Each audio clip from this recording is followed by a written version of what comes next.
Бүгінгі сабағымыздың тақырыбы синонимдер және антонимдер деп аталады. Балалар, дәптерлеріңізді ашып, күннің жадымен тақырыпты жазып қойыңыздар. Бүгінгі сабақтан меңгеретініңіз синоним және антоним сөздерді ажыратып, сөйлемде қолдана білу. Ендеше балалар, мына ережені жазып алыңыздар.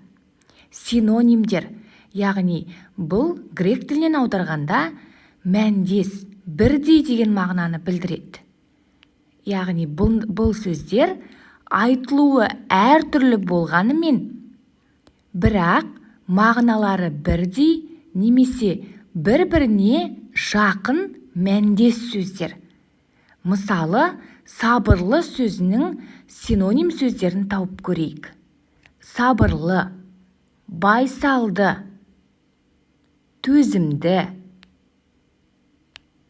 ұстамды және салмақты.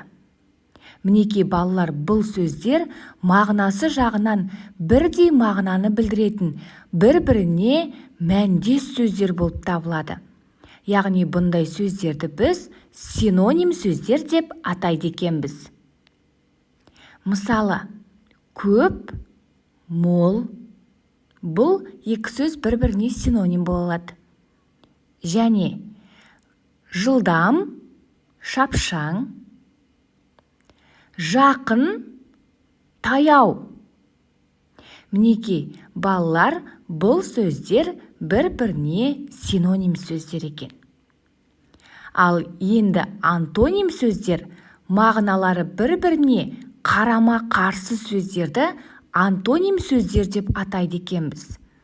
Мысалы, көп, аз, алыс, жақын, биік, аласа, ұзын, қысқа, күн, түн, кең, тар деген сияқты сөздер, яғни мағыналары бір-біріне қарама-қарсы сөздер антоним